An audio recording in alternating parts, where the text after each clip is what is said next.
front of me is Samsung Galaxy Z Flip 7 FE, and today I would like to show you how you can operate keyboard Clipboard.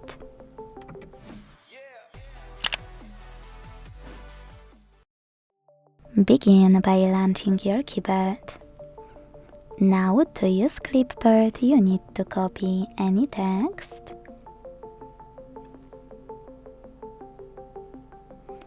and to paste it instantly, click on it at the top of your keyboard.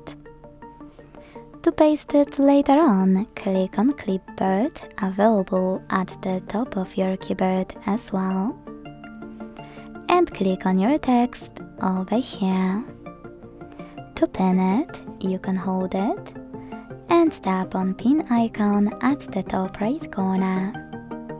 You can unpin it the same way.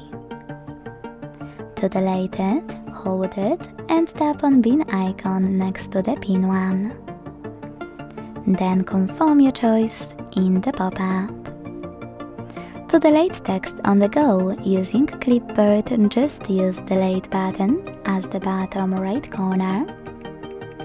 And to go back to standard keyboard, hit keyboard icon at the top left one.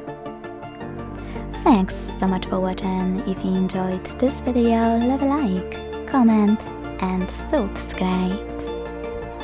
Bye!